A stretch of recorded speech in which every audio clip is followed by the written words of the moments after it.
Well, a bird in the winner's circle is worth less in reality, as Sam Bird is penalised for driving into the back of Andre Lotterer in Hong Kong. Ever feel you've been too cheated? Some Chinese investors might do after they saw both their cars finish way down after problems. Hong Kong floody, as the rain threatens not to stop until Alejandro Agag has a quiet word with God, and it does so for most of race day. We need to talk about Mercedes and Porsche. Where are they going to end up? Is their arrival good for Formula E?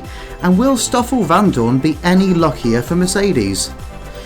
And also we'll be talking about which manufacturers we'd like to see in Formula E in future seasons. Who will set the sport abuzz? I'm Stuart Garlick from Emotion Formula E. I'm talking to Peter Greaves and Sophie Barker. So Peter, you're from Talk Formula E, and Sophie, maybe you'd like to tell us who you write for as well. I am currently writing for Formula E Zone. All right. And Peter, Talk Formula E, tell us more about that. So what's it all about, and why did you start it? Well, really, I'd been through a period of doing entirely too much work, and I'd lost touch with really my hobbies, and I thought, I love racing. I've been watching racing since I was 9, which is 1993, by the way, and I really just wanted to get back into something that I enjoyed, and I thought, well, shall I start something I know enough about to get by to start with? And what's currently quite hot, Formula E was, going through the process of Season 5's about to start, the Gen 2 cars have just come through, it just seemed like a perfect time to start talking about it. Okay, and Sophie, have you always been into motor racing, or what was the thing that got you into Formula E in the first place? So my dad used to race cars, so I've always had sort of some involvement in motorsport, and really I saw Formula E being advertised back in 2014 for the first ever Grand Prix, and I thought, well, that looks interesting, so I might as well give it a watch, and I fell in love with it straight away. That's really good. I mean, it took me a bit longer to really warm to Formula E because I was a big F1 fan, but I can see now that it's the future, and to be honest, what excites me is having these drivers who maybe didn't have the finances to get to F1, like Sam Bird, or perhaps were unlucky in their choices of team, like Lucas de Grassi, actually doing really well in Formula E. I feel like it's a meritocracy in the sense that if you're a good driver, you can generally do well there. Yeah, I think it is really because although we have seen plenty of former test drivers or drivers who have sort of dallied with F1 or been involved with F1 in some way come through, and really I think with the level playing field we've seen, I know there's a few custom elements to the cars now, but with sort of the original format as it was, I think it's a very, you're right, the drivers come to the top on merit. We're seeing that come through now, really, because now we're in Season 5, we're still seeing the guys who have been in for the long haul, such as Sam Bird. I know we'll go on to that in a Porsche and Mercedes who are coming in next season, but maybe we can start with the action from the Hong Kong E-Prix, because this was, as every race has been this season, I don't think there's been a dull race in Formula E Season 5, but this was a particularly exciting race, and it was one of those races that set Twitter alight. It felt like everybody had a strong opinion, and people were trying to, almost kill each other online afterwards if they had the opposite opinion. So I wonder, obviously the Sam Bird incident on the final lap is the one that everyone's talking about, but is that the incident that most interests you guys? Sophie? I would say so, purely because it's an incident that is going to affect the championship. Had Sam Bird not have been penalised, I'm pretty sure he would have been leading. So it is quite an interesting one, but at the same time, it's quite interesting to see other people's opinions on Twitter. It's almost like you've got the fans trying to sort of steward the race a little bit. Yeah. And it was a really weird atmosphere on social media afterwards. I was trying to type up a race report, and I just had this kind of stream of people saying everybody calm down, the result hasn't been announced yet, and then it seemed like an equal number of people trying to announce the result. So it was strange, and I thought it was particularly unhelpful, by the way, that Lucas de Grassi decided to come on and announce the result and say, haha, I've heard a rumour, because then all of a sudden he got retweeted several hundred times, and he turned out to be wrong.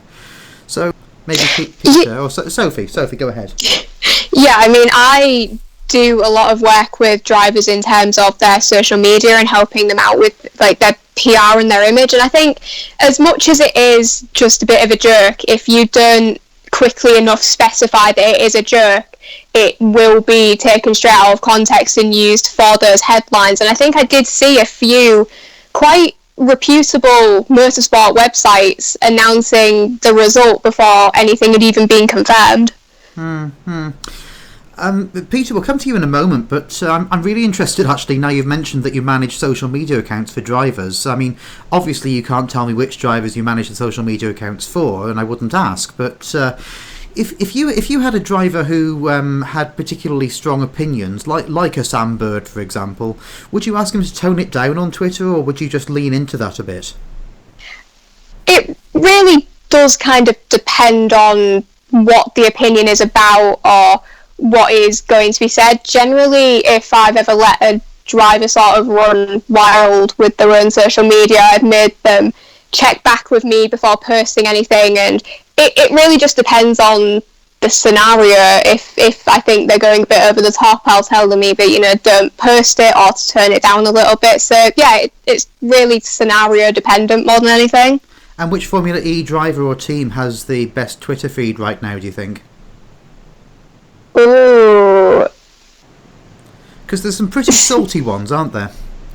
Yeah, I do think it is quite entertaining, the ones that, actively show that they're a little bit annoyed. But in terms of more interaction, I think Mahindra are probably one of the best. Either that or... Yeah, Mahindra, I'd say. They've got really good fan interaction, and they don't always, try and state their own opinions. Yeah, and I mean, Mahindra's image, Peter, is interesting, isn't it? Because, I mean, if any other team came up with the name Passioneers for their fans, they would be laughed out of the house. But I think because it's Mahindra and they've got that whole kind of, they're from India, they've lent into the whole Bollywood culture thing, we kind of accept it as part of their humour. I mean, it's almost like the Jordan team again for me. What do you think, Peter? Yeah, I completely agree. The way they handle things and the way they're sort of showing themselves, they'll make gifs of their owner celebrating the win, for example, earlier on in the season, and they've got themselves a bit more of a sort of fun image, I think, online from that point of view. So yeah, I think they're going in the right direction with that. It's nice to be kind of it's nice to be realistic and sort of approachable as a team, I think, and not too corporate. I understand they still have to do press releases and occasionally mention the sponsors and so on, but it's nice to just have that bit of personality. Yeah. Okay, well, we'd better get on with the topics from the E-Prix, but just to really finish off on the Sam Bird Andre Lotterer incident, I mean, what was your opinion on it, Peter? Well, personally, if I could just go back to the social media situation, by the way, it was quite interesting finding myself caught up in that, because I tend to think, well, I'm not a particularly, respectable source. I only started the 2018-2019 season. I don't want to start saying things that are then going to get me sort of laughed off of Twitter immediately as soon as I've started. I want to take myself seriously. I want to take my reporting seriously, and it was quite interesting. I saw a rumour from somebody where I sort of believed them immediately, but I thought, no, I can't just report this on some guy saying something, But it was they were fairly respectable. I know they've got friends in Formula E, and I was thinking, okay, this seems pretty convincing to me, but I'm going to wait until somebody else says it. And then I was sort of keeping an eye on everything, and suddenly on Facebook. Sorry, that's my dog. She's been running away. So you'll have to edit that out. It might be an interesting addition. I'll just keep it in. It's depending how boring I was being. But then I saw an interesting thing on Facebook come up, and it was Autosport saying full on, it was the blue tick account. I wasn't being tricked by, sort of a fake news website or anything, saying that the 5-second penalty had been applied and Sam Bird had been demoted and the win, had gone to Mortara. And I thought, right, that's enough for me. I'm reporting that. So just jumped on there straight away, said it, and then I got a lot of people going, right, where did you see this? And I was just going to casually link them to the Autosport page and say, well, look, it's right here. And it had gone. So I suddenly found myself feeling a bit silly, thinking, is this going to turn out to be wrong? Am I going to look stupid? So it was a very interesting social media atmosphere after the race.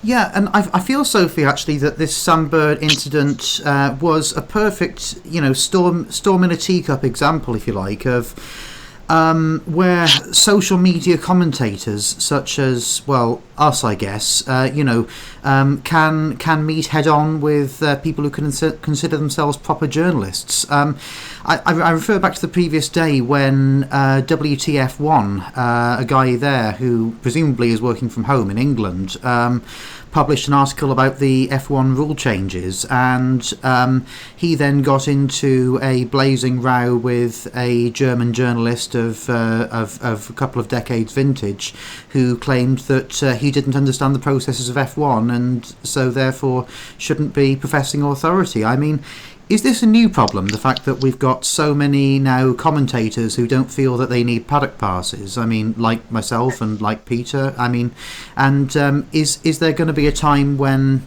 you think we need to prove our authority, or is it down to the proper journalists, in inverted commas, to prove their authority? It's definitely not a new problem. I think, even the social media commentators still have authority. People are still going to go to them for news as much as they're going to go to, these big motorsport corporations, like Autosport or motorsport.com. But I think we have to all be very careful what we're saying and what we're putting out, because like I said, however big or small we may be on social media, someone is going to come to us for the news. So yeah. I don't think you've actually given your opinion on the Sam Bird incident as well, Sophie. I mean, did you think the penalty was fair or not? I'm very 50-50, because I think it is inconsistent with other incidents I've seen throughout watching Formula E, but at the same time, it was for the lead of the race, so I feel like a penalty could have been justified. But at the same time, I don't like penalties being used in that sense, so I'm still quite 50-50 about it. Yeah, and I'm going to ask both of you this, because I feel like Formula E has a perception problem. I'm not sure it's a problem in actuality, but I think when people come into it for the first time, they see it and they think this is a problem, which is when you see the stewards trying to apply the rules fairly, which often means post-race penalties, after a 45-minute race, people really want to know the result. Now, MotoGP, I think it is, or Superbikes, is experimenting with a penalty lane that people have to drive down that makes the track longer. Is that overly gimmicky, and is there any way of resolving these things before the end of the race, or are we just going to be on the penalty hype train, if you like, forever? I feel like that penalty lane is just sort of like a bigger version of like a stop and go penalty in Formula 1, or a drive-through penalty or something. I feel like it could be gimmicky, but if Formula E were to do it, where would they do it? Because the tracks are already so short and so thin as it is, there really wouldn't be anywhere to implement something like that. But I think it is very frustrating to be having to wait 45 minutes plus to find out who won the race, especially as a casual fan. You don't want to watch a race and then have to sit around for another 45 minutes on social media waiting to find out who actually won. Yeah, exactly.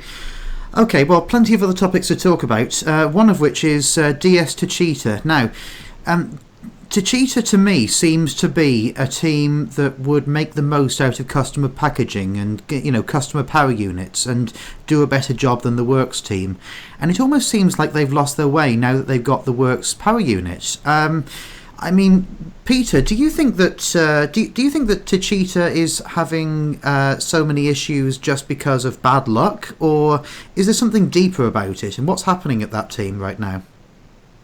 It's hard to say from my sort of outside perspective for sure, but I definitely expect, especially from the first race, where they would look very strong, probably would have taken the win were it not for a penalty. And then again today, of course, running at the front. Fair enough, Sandberg made a mistake, but Lotterer was running at the front. They seem like they've got the raw pace, and they seem like they're capable of it. In fact, I wrote an article sort of after 2 races saying, can we figure anything out from these first 2 races? And really, I had them up there as probably one of the title contenders. So I'm feeling a bit conflicted right now, because it sort of looks like Jean-Eric Vergne's coming on social media saying he's being hit, and it doesn't feel like racing and things like this. So he's saying some quite negative things, but I think it's really from the situation he's finding himself in, sort of in the middle of the pack. A lot of that jostling does go on, so I think they've definitely got the pace for it. It's just they don't seem to be able to put the whole race weekend together and get themselves in the right position to take advantage of it. But it does look like a quick car, definitely. Yeah, and in fact, I had a conversation on social media with a few people about this. My feeling was that Jev is just struggling to adapt to fighting in the midfield, because he's used to being in the front 2 or 3, and the front 2 or 3 are usually the best drivers, and they're usually going to, with the exception of Daniel Abt, give him some room. But in the midfield, it can be a bit cowboy sometimes, and I was wondering if maybe he was just struggling to adapt his driving to having to use his elbows, if you like, in the midfield. But the other person I was speaking to, well, it was Hazel Southwell, actually. She reckons that, no, he does have legitimate concerns about the driving standards, given that there's a new shorter race distance and everyone's really going at it hammer and tongs from the start. I mean, Sophie, is it? What's your opinion on that? Just on the topic of concerns about the driving standards, I have seen a lot of posts on social media recently about the whole driving standards of Formula E. I've seen it being called like a single-seater British touring cars, or bumper cars or something. And if I'm honest, Formula E's always had that element of jostling, and I think any motorsport does have that sort of element of midfield running into each other a little bit. But again, from an outsider's perspective, it's quite difficult. I agree that the raw pace is definitely there, but they're just not putting a full weekend together as well as they could be. Yeah, and many people have been surprised to see Andre Lotterer as the front-running car in most races. I mean, obviously that's because of problems for Jean-Eric Vergne in terms of, being knocked about, and he had that cancellation of his time in qualifying that put him at the back for Hong Kong. But I mean, if Lotterer had got the win this weekend, do you think we'll be talking about this at all, or do you think we'll be talking about a renaissance and they've got their confidence back and that kind of thing, Sophie? I think we'd be probably talking about progress being made rather than them sort of going backwards as the season progresses. And I know that you're involved in various websites, but Helena Hicks, who is a writer who writes a Women in Motorsport website, she's been doing a lot of work on the young female drivers who are coming through, like Jamie Chadwick and Tatiana Calderon. But I mean, Catherine Legg has been around for years, and it's just nice to see her getting that recognition finally for all that effort over the years. I mean, have you been following Catherine Legg closely? I wouldn't say I've followed her closely. I think as I've been a member of Dare to Be Different for a few years, I think I've followed her a little bit closer than I would have done, say, if Dare to Be Different is?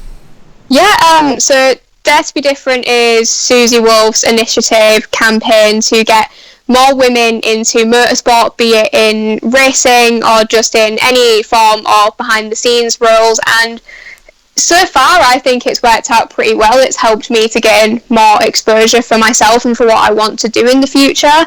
But as well, it's helped me to be in contact with more female drivers, such as Catherine Legg, and obviously she raced the first season of Formula E way back in 2014. Yeah, and I felt to a certain extent, and I hadn't planned to talk about women in motorsport, but if none of you mind the conversation going in that direction, I mean, I felt that she, yes, okay, her performances in, I think it was the Andretti, were disappointing for the first two races, but it's just not fair to dump a driver after two races, regardless of how well or badly they're doing. And I felt at the time, and I still feel, if she were a male driver, would she have been dropped so quickly? I doubt it. But, Sophie, how do you feel about that? I don't think she was dropped because of performances. If you look back at how many different drivers we had in the first season, people were chopping and changing teams and being dropped after a couple of races, and new drivers were being brought in. So I think it was just part of that process of just teams starting to settle in. Yeah. I mean, Peter, I'm interested as well in Jamie Chadwick won in India recently in the Winter Series, the MRF Trophy that takes place there. I mean, do you think we're looking at maybe only a year or two before we have a serious complement of female drivers in Formula E? It's difficult for me to say for sure, because like you say, I've only really known about the female drivers who have made it to top level, which is probably the problem in the first place. And it's great that, to be honest, people are doing more to get sort of women in at the mechanic level and all sorts of levels of motorsport, not just focusing on drivers. So with new series coming along, like with the females, the all-female series that's currently being talked about, I'm hoping that will show that, the talent will rise to the top in that from a bigger pool of drivers, because at the moment it's kind of very much one or two female drivers will show, like Catherine Legg you were talking about, won recently, didn't she, in the iPace Trophy. Mm-hmm. And then a lot of people immediately sort of go, oh, see, we don't need a female series, women can beat men, it's fine. And it's kind of like, well, that's not really the case. There are some people some women who have been lucky enough to come through and, fight through and get the sponsorship and make it, but that's the exception more than the rule, really, I think. And I think it's important to get a bigger pool of female drivers, and therefore there'll be more talent, more competition. We'll see, them pushing each other more, better standards coming forward, and then they really will be able to sort of come into the top level of motorsport. So, whilst I don't talk from a particular level of authority on female drivers, I think that it can only be a positive that we're seeing more focus on this. Yeah, and coming back to the W Series, and I'd be interested in a moment, Sophie, to hear your opinion on it, but I don't see where the segregation argument, as in the there shouldn't be segregation argument, comes from, because I don't think you're actually segregating. I think you're just giving a different group of drivers who maybe have been overlooked because of financial issues or whatever another chance. I mean, it reminds me more of Formula Parma Audi than anything else. I don't know if either of you remember that, but it was a single-seater series run by Jonathan Palmer, Jolyon's dad, and it was all cars prepared by the same team, and in theory at least they were equal, although no, I can't say that. That's libelous. Moving on. So that was a good idea, because it gave drivers such as Justin Wilson, who'd maybe fallen out of single-seaters, a chance to get back on the ladder. And this seems to be a similar thing. And also, I mean, Peter, I know you've been involved in music a lot, in the music industry. Well, I mean, surely this is only like having a drum and bass night and everybody saying, oh, well, if you have a drum and bass night, they're not being played on the radio with everything else. I mean, it's a pointless argument in a way, because, well, no, but you're having a drum and bass night and people are going to it and listening to something different. So is there a comparison to be made here, do you think, Sophie?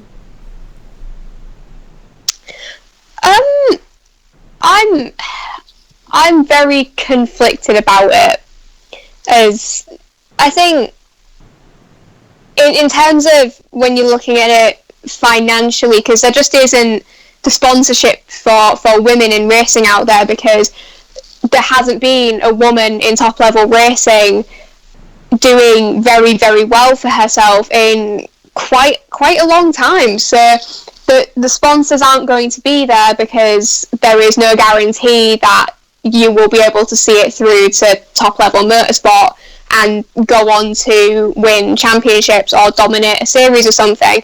So I think in essence, I think W Series is a good thing, but at the same time, I'm really conflicted. I'm giving it a good shot, though. I'm going to give it a good watch when it does happen. Right. So what do you think, and this is a question to both of you, but let's start with Sophie. What do you think are the potential problems of the W Series?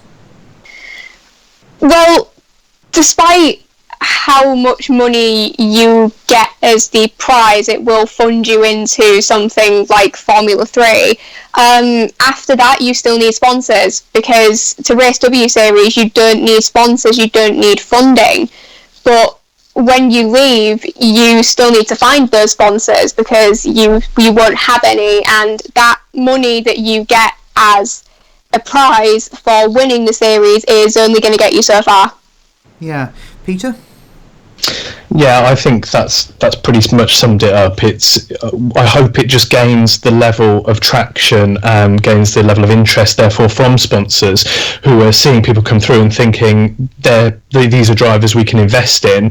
I only hope it encourages that kind of thing, because then if it doesn't, like Sophie says, it's just going to be another problem. We're just going to be talking about, well, she won this series, but we haven't heard of her since, or something like that. So I just hope it does solve the specific problem and gets the money, or the people with the money, interested at the level where they feel these people are where these people are investable. So they'll sort of go, can we see this person? Is she good in front of the camera? Is she a brand we believe in? Can we see her going further? And then that might then push them to put the money in and take them further. But I mean, if it doesn't encourage that, then yeah, it will probably be deemed somewhat of a failure in what it set out to do. Okay, well, obviously we wish it the best, and we wish the participants in it the best, and always good to see a new racing series and people trying something new. Okay, well, we'll move on to the topic of wet racing in a moment. But first of all, a sponsor's message, because this podcast is brought to you by Loughborough's Swedish Coffee, because I've been up all night watching the Hong Kong E-Prix. I've had a 2-hour nap, and I'm absolutely shattered, and also it was the cheapest coffee in the supermarket. So, there we are, Loughborough's Swedish Coffee, for those moments when you have to stay up watching racing from China. Right, moving on, we're talking about the Hong Kong E-Prix and just how wet it was. Now, I personally love a wet race. I think it adds to the spectacle, but people were warning about the weather. They were warning that the race might have been cancelled because the track was going to be waterlogged and maybe the tyres wouldn't take it, etc. But in the end, it came off okay. Sophie, did you think that the spectacle was added to by that much rain? I think so, yeah, because we've never had a wet Formula E race, and I love a wet race as much as anyone. I think it always adds to the excitement, and when you've already got a very exciting and unpredictable series and you add rain to it, I think you've just got the recipe for a perfect race. Peter? I think, yeah, it definitely added to it. It was a bit more there was a bit more excitement around it as well, because it's the 50th race. We haven't had a wet race, so there was a lot of hype around it. Sort of, can we have the first wet race? What's it going to be like? So I think it definitely added to the spectacle overall. Just one thing I will say about it. I don't know if it leads me nicely into this to shoehorn this in, but I saw on social media elsewhere somebody complaining about the qualifying format, saying, well, of course, it was chucking it down with rain.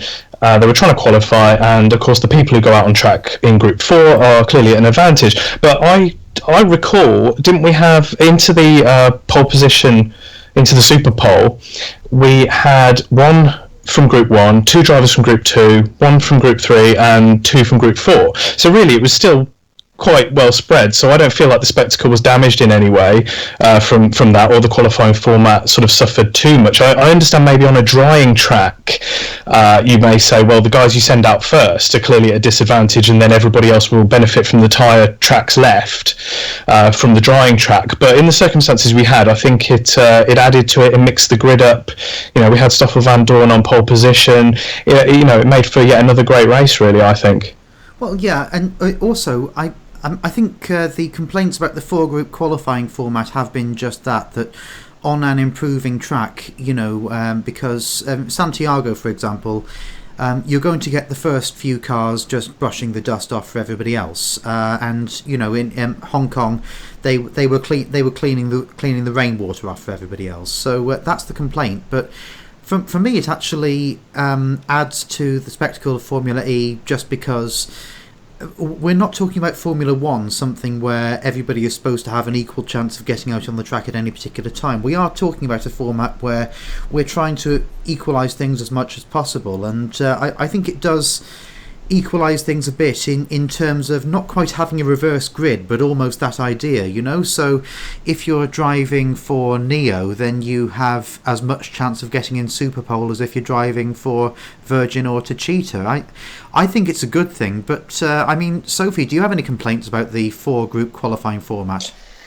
I like it, and I've always stood by the fact that I like how it mixes the grid up. However, I think I prefer the Gen 1 format, where it was like a draw, so it was basically based on luck as to which group you were in, rather than where you were in the championship. Although I do think this one does give the drivers a little bit further down, like a better chance of being able to do better in a race, but I prefer the old lottery format. Okay. Which driver, in both of your opinions, we'll start with Sophie, has taken the best advantage of qualifying based on the relative performance of their team? Has stepped up their game more than anybody else in qualifying? Ooh, throwing on difficult questions today. Sorry about that.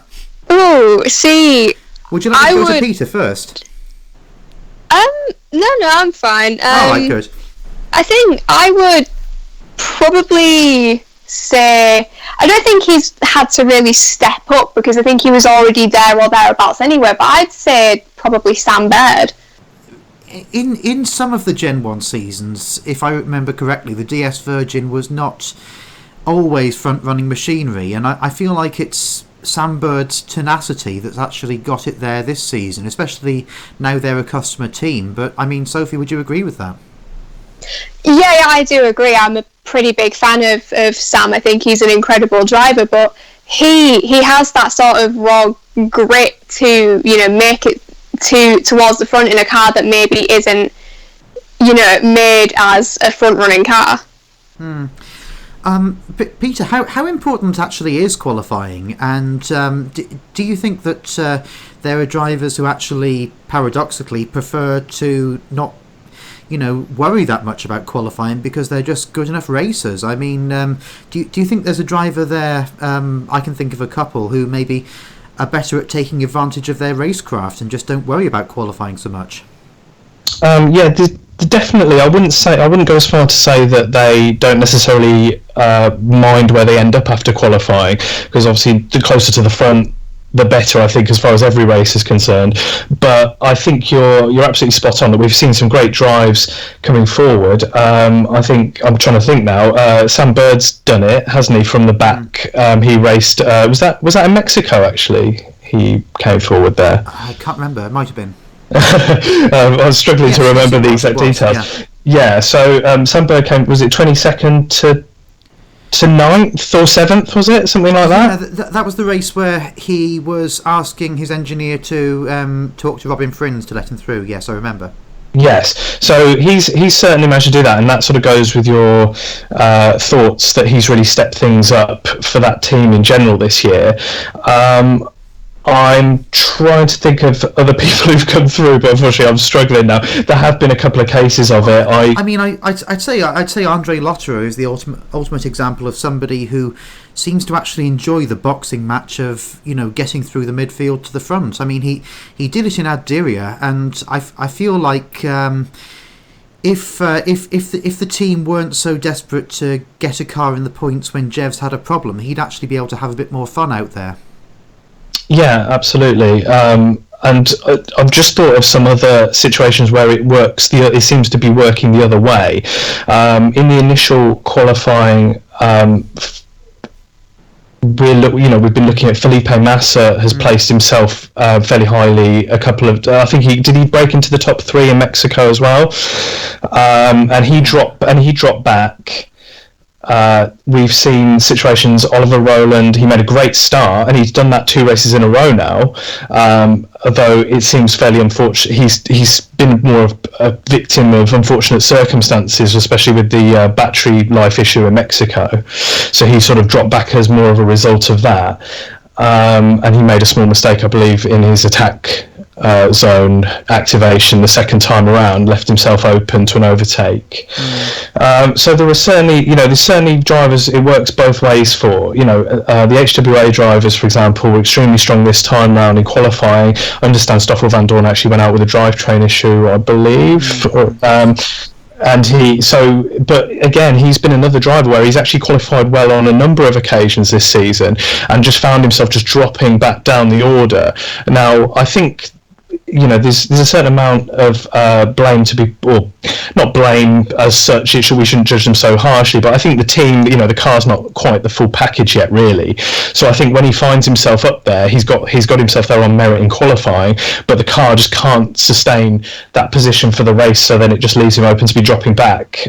So yeah, really, it's sort of working both ways for drivers. Some are qualifying further back and finding the fight forward quite challenging, and finding their way through. They don't mind jostling with other drivers, maybe making a little contact, muscling their way through, and that suits their driving style fine. And others sort of maybe have out-qualified where they're expected to be and find themselves quite vulnerable and just sort of drop down the order over the course of the race. Yeah, actually, Peter, you mentioned Vandoorne, and Sophie, I'm going to throw this one to you. He's qualified really well, but on the 2 occasions when he there was the second race, I think Marrakesh, when he was in Superpole, and then there was obviously Hong Kong where he qualified on pole. On both occasions, he's fallen back down the field fairly quickly from his starting position. I mean, what do you think could be the cause of that? Is it just a safety first mentality, or is it something else?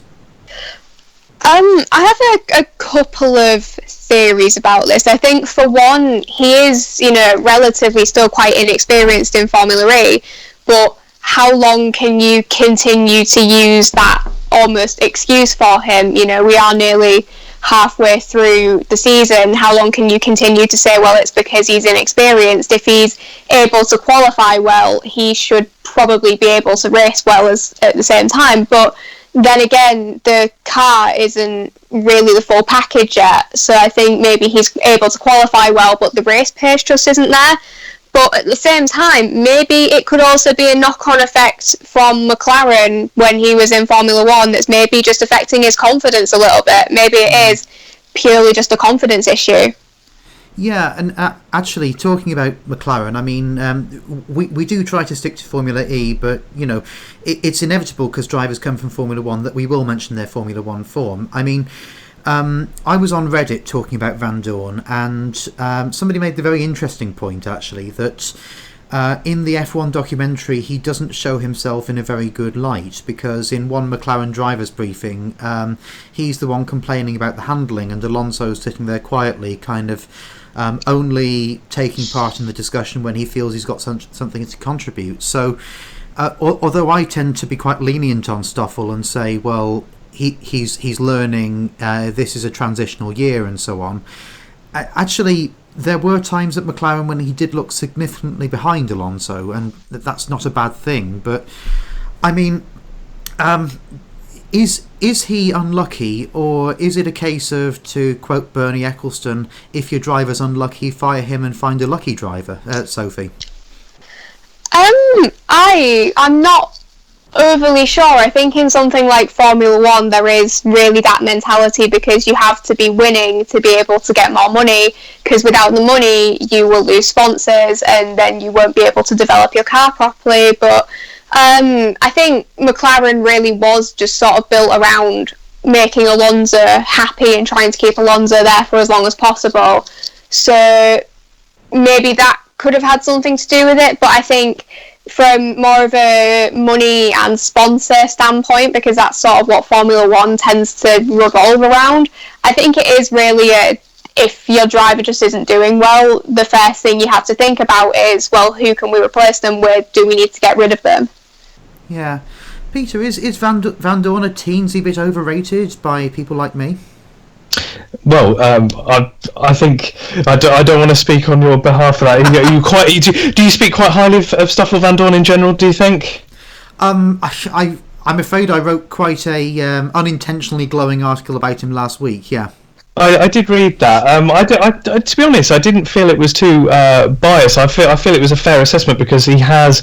You're right. He has had a share of bad luck so far in Formula E. Also, he's getting to grips with it. And yes, there is. You're right. There is only so far that excuse can go. But also the team HWA, they hadn't scored any points yet. I don't think that was all Stoffel Vandoorne's fault. I feel like the car, isn't. And certainly wasn't earlier on the finished article. They're still learning as they go along. I don't think the demands on them are too heavy. It was, they're sort of feeling like they're learning, and I think they're not putting any undue pressure on themselves.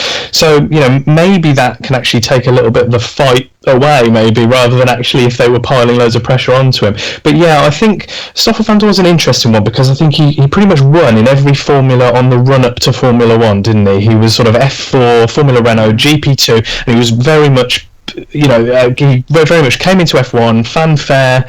Here he is. He's blown everybody away. He's going to do it here.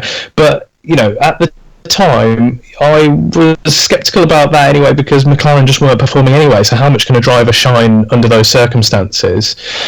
So I was also willing to give him the benefit of the doubt there, really, because even if you're second fiddle to Alonso, like you say, is that Alonso was widely considered to be the greatest in the sport at the time.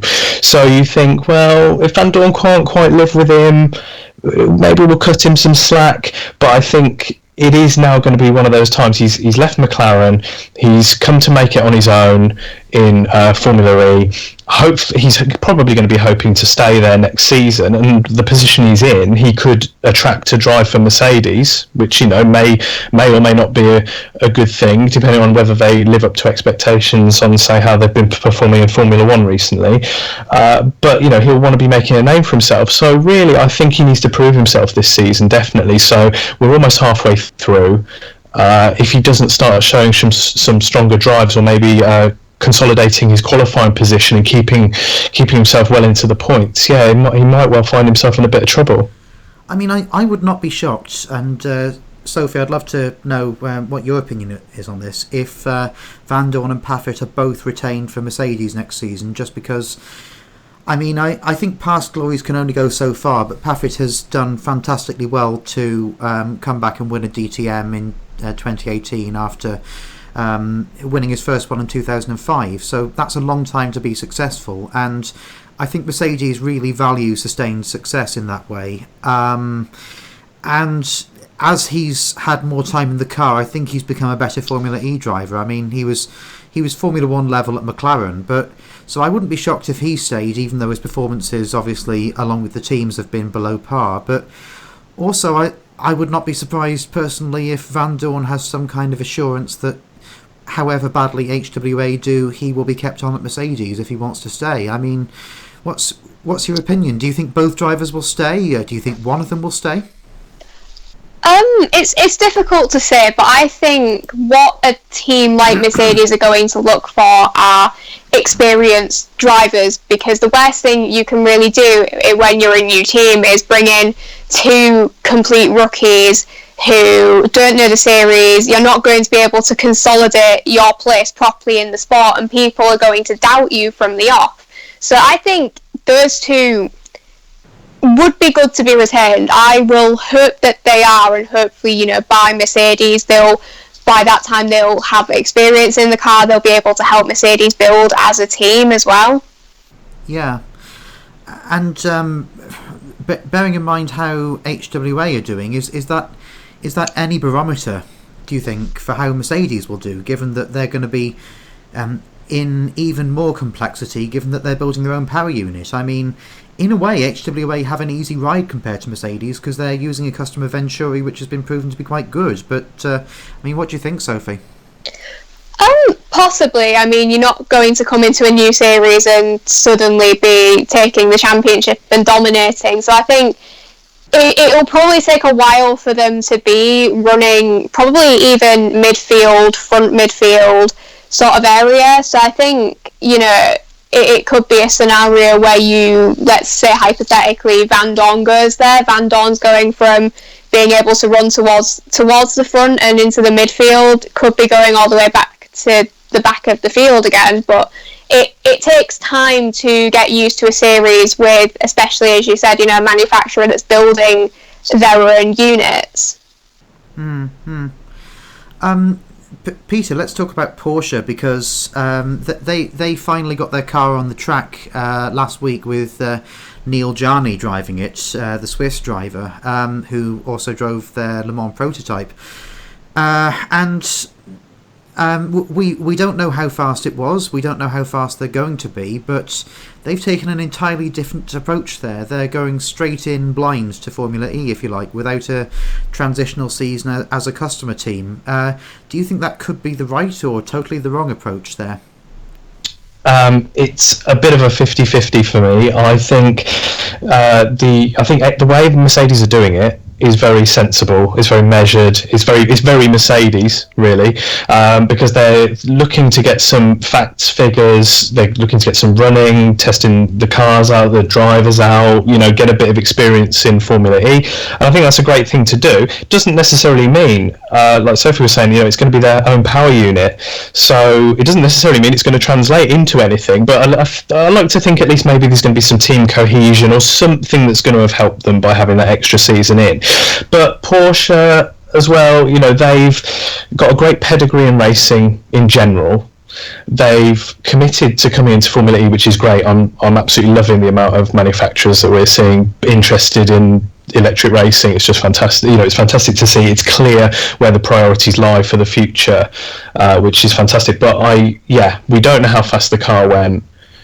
Therefore, are they going to find themselves at a disadvantage, or because of the pedigree they've already got, which admittedly Mercedes have already got too, I don't mean to diminish that in any way, but Porsche do have a great pedigree in sports car racing and so on.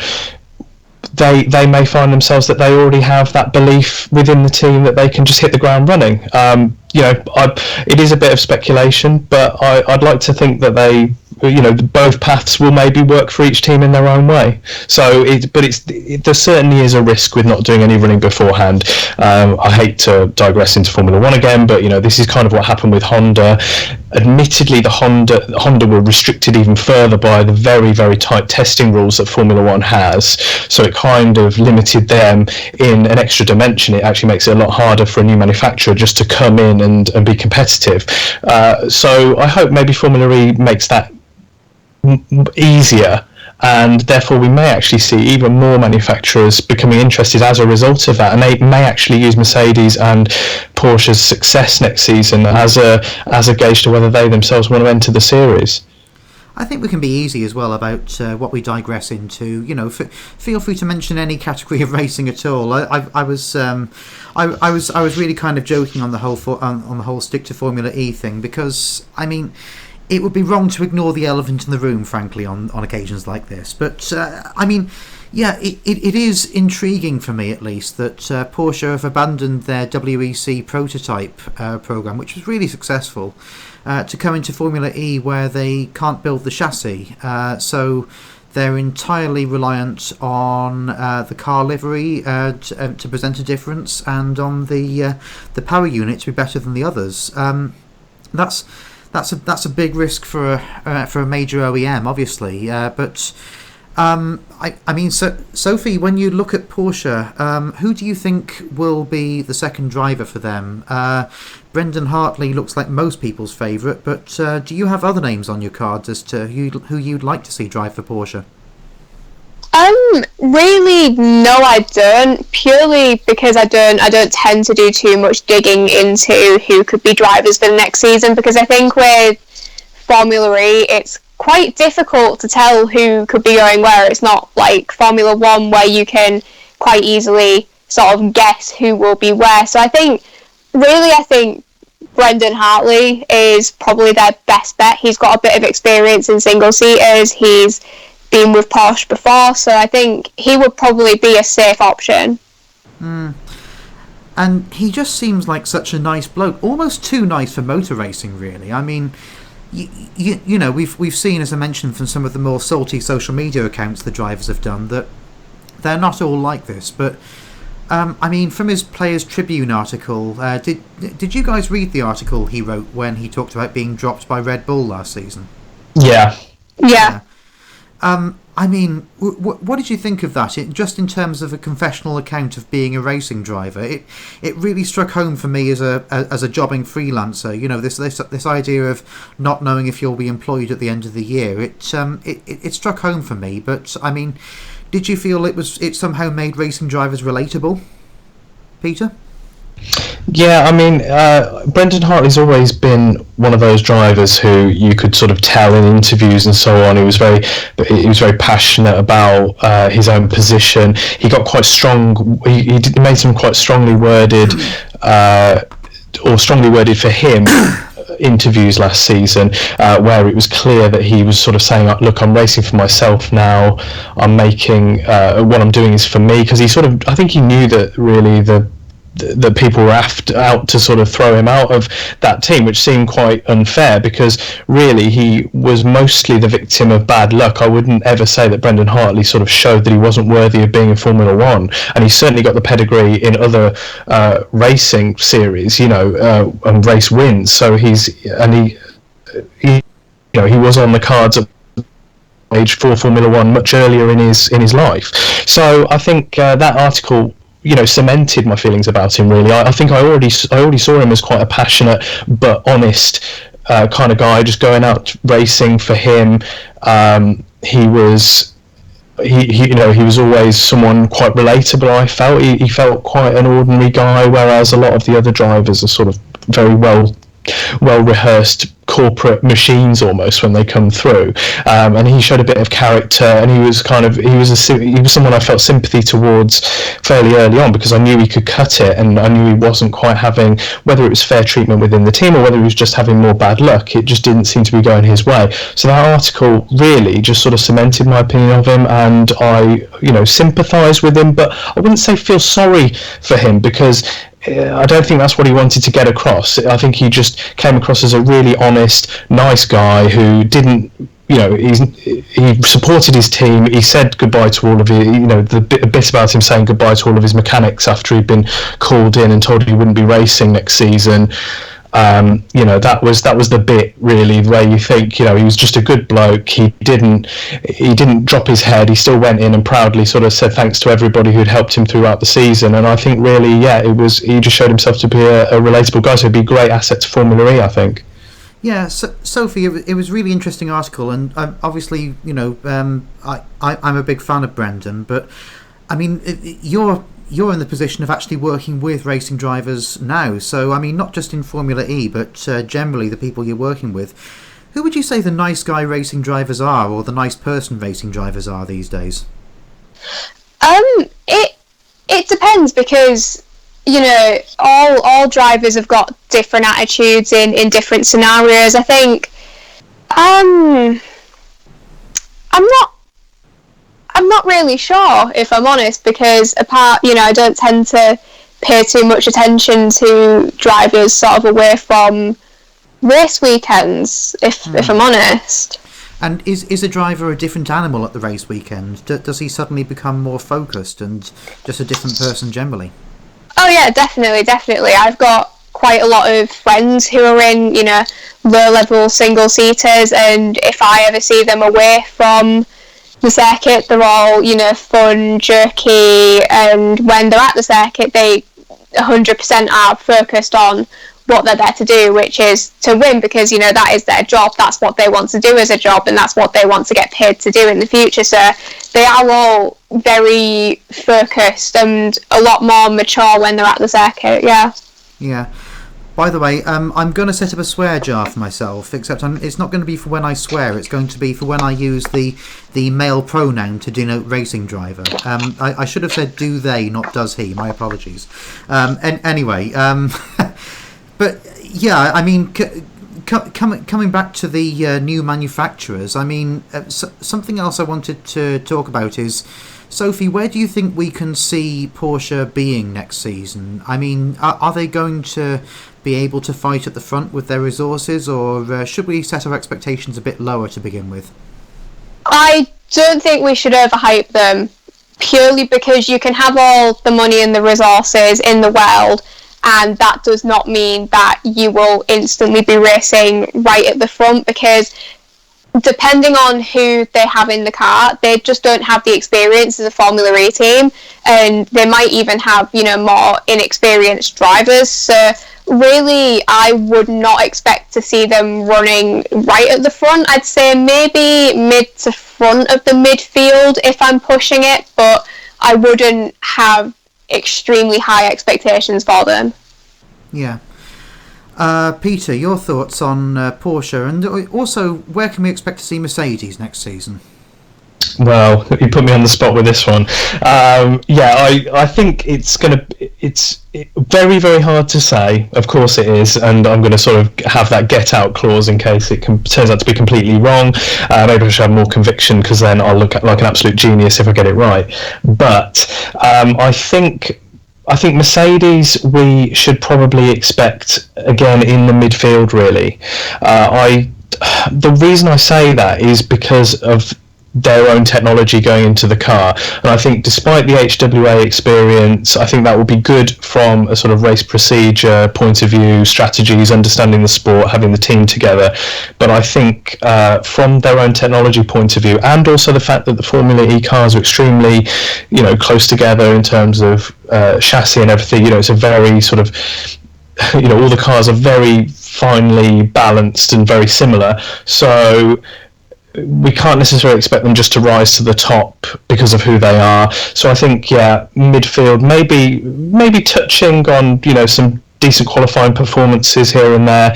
And Porsche, I would also put in the same kind of category, where I feel like they won't be down the bottom straight away, but I don't think they'll be challenging for the wins immediately either. I think it'll grow throughout the season, so where they'll probably be midfield to front midfield, toying with the sort of later points positions to start with, and then I hope to see them evolve then throughout the season. Maybe one of them might even be in a winning position by the end of the season. Yeah. I wonder, this is a question for both of you, but we'll start with Sophie on this one. When you look at the car manufacturers who aren't in Formula E, obviously there are more of them that aren't than are. I mean, do you have any particular manufacturers that you would like to see, or that you expect to try and have a go at Formula E in the near future? My personal vote would go for Aston Martin. I saw a concept livery of theirs based on the Le Mans car. It looked like the greatest Formula E livery I'd ever seen, so I'd love to see that come in. But what are your thoughts on that? I was actually just going to say Aston Martin. Sorry. I think they'd be, pretty interesting one to have in.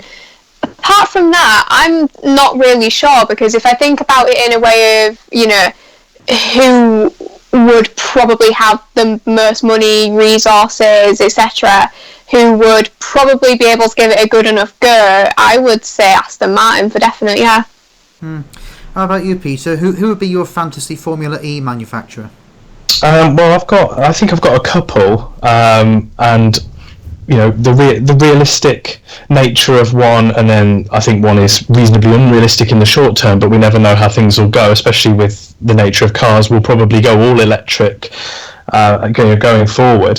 So my ideal one is actually Honda, I think, because I've always been a fan of Honda. I've had Civic Type R's and so on in my younger years, and I think, to be honest, they're pushing electric cars quite heavily in their own range, and they've always been at the forefront of innovation in many ways in terms of media, the way they present themselves, even down to advertising and things like that. So I think Honda would actually be a great asset to Formula E.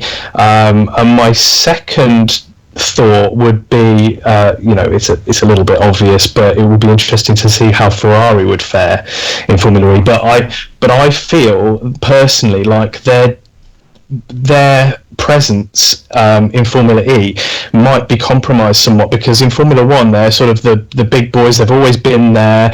They've almost got a sort of favourable position where they are.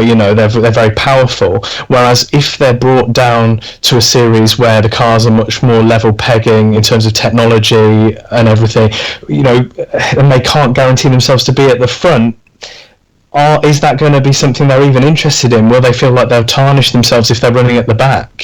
So I think that's less realistic short term, but I think Honda would be a great asset for sure.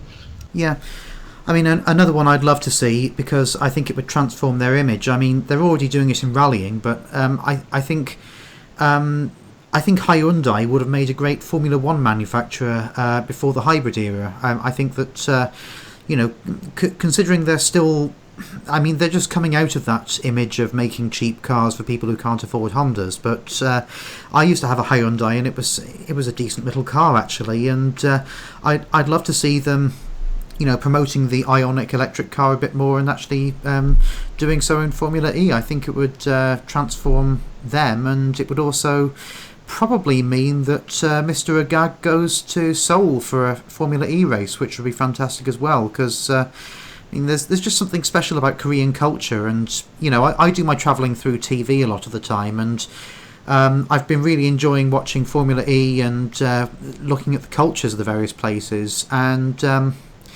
that's one of the reasons why I'm so stoked about Sanya, actually, because I've read about it before.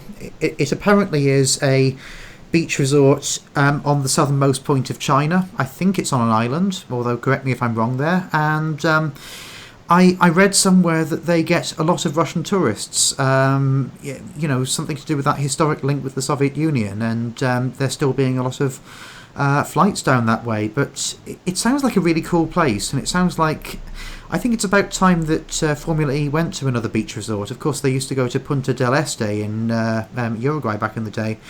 But are you guys excited for Sanya? Let's start with Sophie. What are you excited about for Sanya?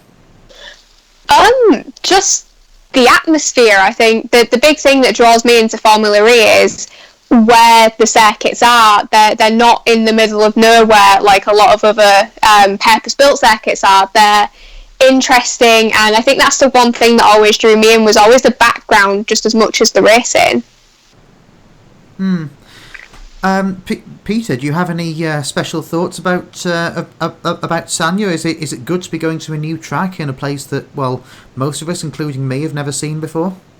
Yeah, it certainly is. I hadn't seen it before either. It wasn't really on my radar until I saw it on the calendar.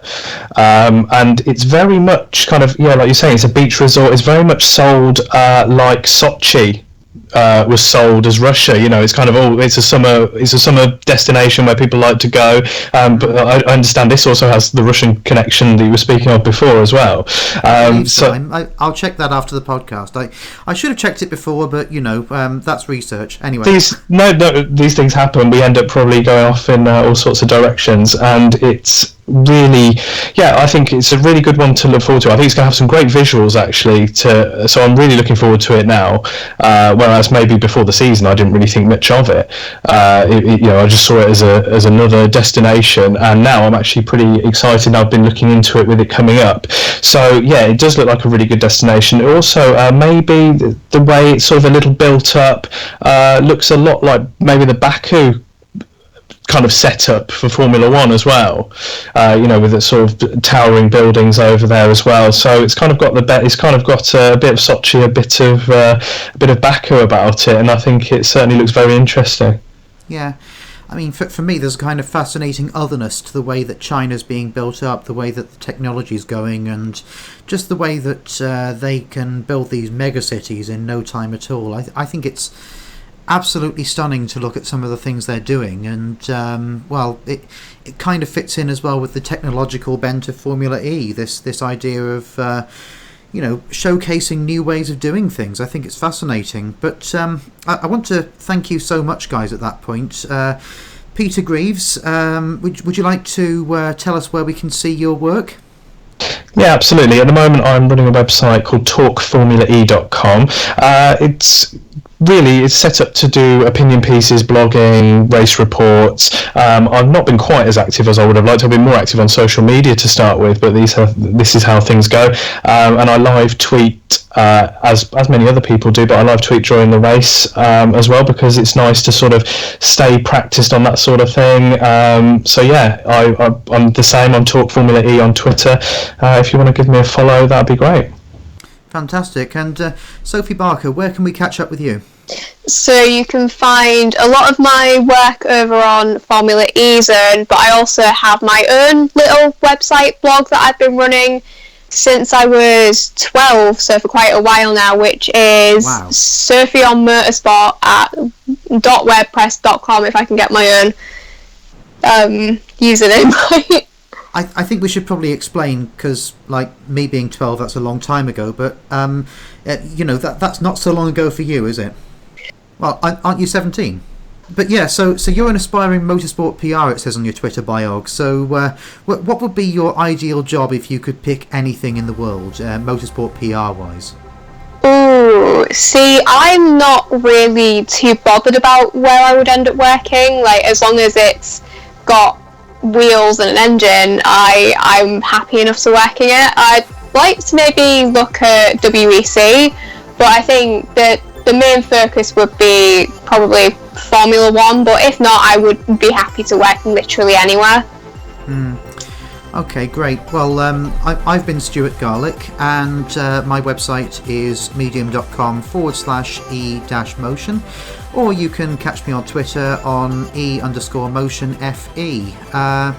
This has been the E-Talking podcast from eMotion. Thank you so much, guys, and hopefully we'll catch up again soon. Really appreciate it, and to anyone who's listening, thank you. Goodbye.